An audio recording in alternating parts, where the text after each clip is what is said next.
मंगनी लाल मंडल एक तो पार्टी के प्रति वफादार नहीं रहे, क्योंकि उन्होंने पार्टी छोड़ी। अगर यदि वफादार आप रहते तो राजनीति में सक्रियता कम कर देते, लेकिन पार्टी में आप बने रहते। उनको प्रदेश की कमान सौंप दी गई। क्या इससे पार्टी के स्थापित नेता, क्या वो इससे खुश रहेंगे? क्या पार्टी में कोई अन्य कार्यकर्ता नहीं थे जिन पर पार्टी विश्वास करती? क्या मंगनी लाल मंडल को समर्पित आरजेडी के लिए कहा जा सकता है?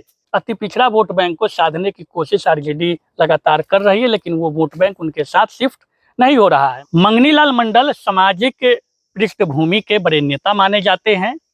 अति पिछड़ों पर उनकी पकड़ बताई जाती है। राजनीतिक अनुभव इनके पास लंबा है, इसमें कोई दो राय नहीं है। पार्टी में कोई स्थापित वैसे वर्कर नहीं थे, कोई नेता नहीं थे, कोई ऐसा चेहरा नहीं था जो अति पिछड़ों को गोलबंद कर सके। तेजस्वी यादव यदि युवा है और वो अगर मुख्यमंत्री के दावेदार है, तो तेजस्वी यादव को यह सोचना भी चाहिए कि अब उनको उनके समकक्ष के लोगों को कहीं ना कहीं राजनीति में आगे लाना पड़ेगा। तो मंगनी लाल मंडल प्रदेश अध्यक्ष अगर बने हैं तो यह भी कहा जा सकता है कि वो एक रबर स्टाम्प बनकर रहेंगे।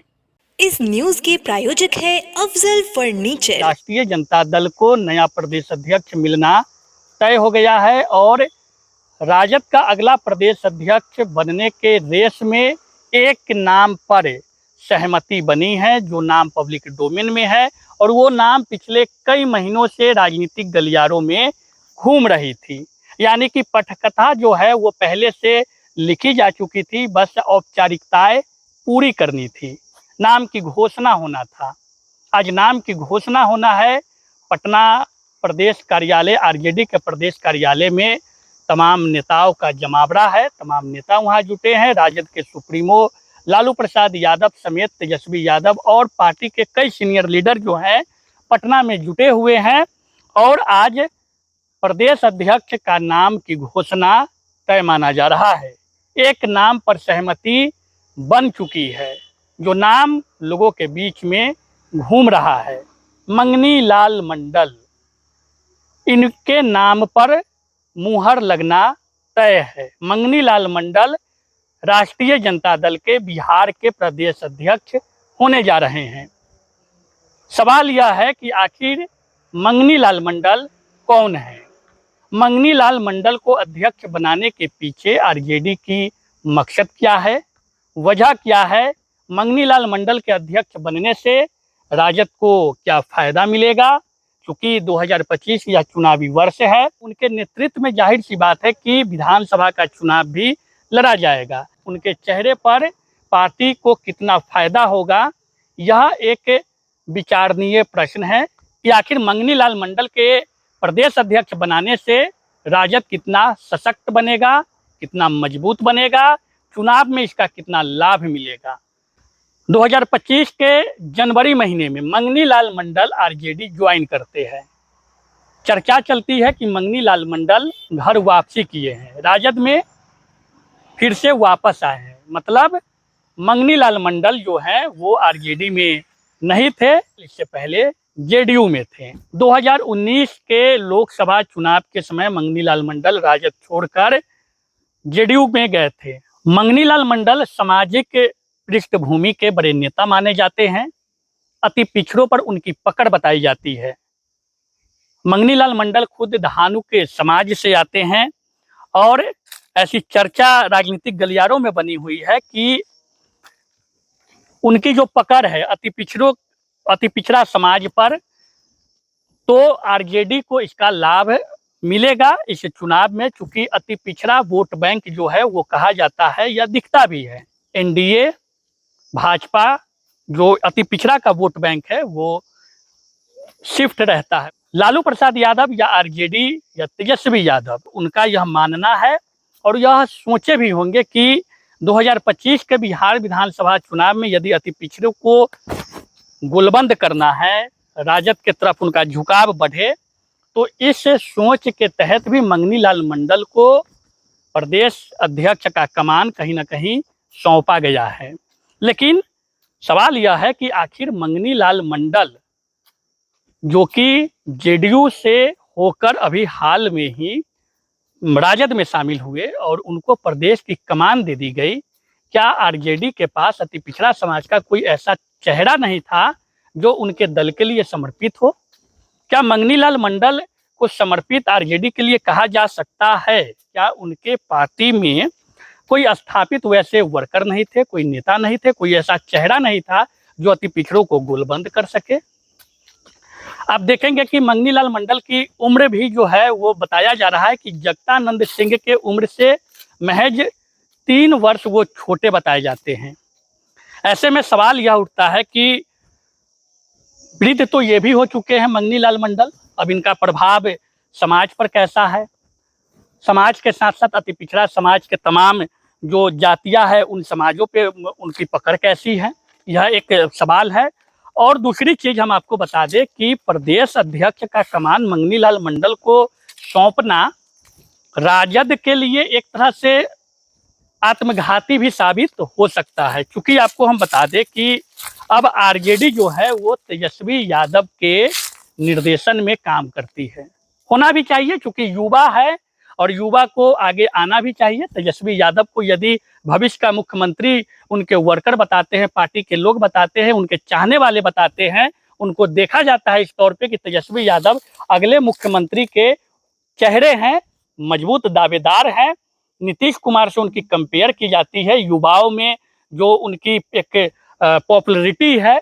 तो तेजस्वी यादव यदि युवा है और वो अगर मुख्यमंत्री के दावेदार है तो तेजस्वी यादव को यह सोचना भी चाहिए कि अब उनको उनके समकक्ष के लोगों को कहीं ना कहीं राजनीति में आगे लाना पड़ेगा। जिस अति पिछड़ा समाज की बात आरजेडी कर रही है और जिस अति पिछड़ा समाज पर टारगेट करने की प्रयास से आरजेडी के द्वारा, तेजस्वी यादव के द्वारा या लालू प्रसाद यादव के द्वारा किया गया है, वो वोट बैंक आरजेडी के साथ शिफ्ट हो जाएगा, इसका कोई बहुत अधिक प्रमाण नहीं दिखता है, या कोई सिक्योरिटी इसकी नहीं है कि वो वोट बैंक उनके साथ जुड़ सकता है। क्योंकि दो तीन पॉइंट हम आपको बताते हैं। मंगनीलाल मंडल एक तो पार्टी के प्रति वफादार नहीं रहे, क्योंकि उन्होंने पार्टी छोड़ी। अगर यदि वफादार आप रहते तो राजनीति में सक्रियता कम कर देते, लेकिन पार्टी में आप बने रहते। दूसरा, युवा नेतृत्व का तेजस्वी का नारा जो है, युवा नेतृत्व अगर तेजस्वी यादव में दिखता है कि बिहार के वो भविष्य है, तो तेजस्वी यादव को यह सोचना चाहिए कि उनको युवाओं को भी आगे लाना पड़ेगा, युवाओं के लिए भी उनको सोचना पड़ेगा। तीसरी बात आपको हम बता दें कि मंगनीलाल मंडल जो हाल में घर वापसी किए, उनको प्रदेश की कमान सौंप दी गई। क्या इससे पार्टी के स्थापित नेता में संतोष का भाव रहेगा? क्या पार्टी के अंदर जो स्थापित नेता है, पुराने कार्यकर्ता है, पुराने नेता है, क्या वो इससे खुश रहेंगे? क्या पार्टी में कोई अन्य कार्यकर्ता नहीं थे जिन पर पार्टी विश्वास करती, जिनके कंधों पे यह मजबूत जिम्मेदारी सौंपी जाती? बड़ी महत्वपूर्ण जो पॉइंट हम आपको बता दें कि मंगनीलाल मंडल को प्रदेश का कमान सौंपकर राजद जिस जाति को तोड़ने की रणनीति बना रहा है, उस वर्ग में, अति पिछड़ा वर्ग में आरजेडी स्वीकार अब तक नहीं किए जाते रहे हैं। आरजेडी पार्टी को वोट अति पिछड़ा समाज के कई जातियों के द्वारा नहीं मिलता है। इसका प्रमाण कई चुनावों में दिखा है, चाहे वो लोकसभा का चुनाव हो। अति पिछड़ा वोट बैंक को साधने की कोशिश आरजेडी लगातार कर रही है, लेकिन वो वोट बैंक उनके साथ शिफ्ट नहीं हो रहा है। मंगनीलाल मंडल के आने से, प्रदेश अध्यक्ष का कमान सौंपने से कितना इसका लाभ मिलेगा, कितना फायदा मिलेगा, यह तो विधानसभा चुनाव चूंकि नजदीक है उसमें पता निश्चित रूप से चलेगी। अगली पॉइंट हम आपको बता दें कि राजद की मौजूदा राजनीतिक व्यवस्था में, राजद की जो मौजूदा राजनीतिक व्यवस्था है, सर्वे सर्वा अभी जो कुछ भी निर्णय लेना हो या फिर पार्टी का जो काम हो, तेजस्वी यादव के निर्देशन में होता है, इसमें कोई दो राय नहीं है। या फिर महागठबंधन की बैठक हो, तमाम घटक दल जो इंडिया अलायंस के घटक दल है उनकी बैठक हो, तेजस्वी यादव कोऑर्डिनेटर भी बनाए गए हैं। कुछ दिन पहले पटना में इसकी घोषणा भी हुई। तो मंगनीलाल मंडल प्रदेश अध्यक्ष अगर बने हैं तो यह भी कहा जा सकता है कि वो एक रबर स्टाम्प बनकर रहेंगे, क्योंकि निर्णय तेजस्वी यादव को लेना है, पार्टी हित में देखना है। विधानसभा का चुनाव में बेहतर प्रदर्शन करना है, अधिक से अधिक सीटें जितनी उनकी फोकस होगी उन पे सरकार बनाने की वो दावा कर रहे हैं। तो ऐसे में प्रदेश अध्यक्ष की भूमिका तो बड़ी होती है, लेकिन फिर हम आपको कहते हैं कि मंगनी लाल मंडल जो है वो कहीं ना कहीं वयोवृद्ध नेता है। अब वो कितनी मजबूती से कैंपेनिंग करेंगे, क्षेत्रों में कितनी मजबूती के साथ उनकी सक्रियता दिखती है विधानसभा चुनाव के समय, वो चूंकि नजदीक समय आ रहा है तो निश्चित रूप से पता चलेगा। प्रदेश अध्यक्ष के तौर पे मंगनी लाल मंडल को एक चुनौती का सामना और भी करना पड़ सकता है, क्योंकि नए जमाने के जो नेता है, जो तेजस्वी यादव से प्रभावित है, जो पार्टी के वर्कर है, खासकर युवा वर्ग, या वैसे नेता जो समर्पित भाव से पार्टी में अपनी पूरी समर्पण को दिया, पूरी तरह से निष्ठावान रहे पार्टी के लिए, और पार्टी यदि वैसे कार्यकर्ता पे, वैसे नेता पे विश्वास नहीं करती है तो असंतोष का भाव जगना लाजमी है। वैसे नेता, वैसे कार्यकर्ताओं के साथ सामंजस्य बैठाना कहीं ना कहीं नए प्रदेश अध्यक्ष के रूप में मंगनी लाल मंडल को चुनौतीपूर्ण यह होगा। दूसरी चीज हम आपको बता दें कि मंगनी लाल मंडल, इसमें कोई दो राय नहीं है कि एक बड़े समाजवादी नेता के रूप में उनकी पहचान है। लालू यादव के समकक्ष के नेता बताए जाते हैं, उनके साथ राजनीति का लंबा अनुभव रहा, पूर्व सांसद रह चुके हैं, एमएलसी रह चुके हैं, राज्यसभा के सदस्य भी रह चुके हैं, कैबिनेट मंत्री भी बिहार के रह चुके हैं। राजनीतिक अनुभव इनके पास लंबा है, इसमें कोई दो राय नहीं है। मंगनी लाल मंडल को अध्यक्ष बनाने का जो कारण, जो वजह सामने आ रही है, उसमें यह स्पष्ट दिख रहा है कि आरजेडी अति पिछड़ों को साधने की कोशिश में जुट गई है और इसकी कवायद मंगनी लाल मंडल को प्रदेश अध्यक्ष बनाकर किया गया है।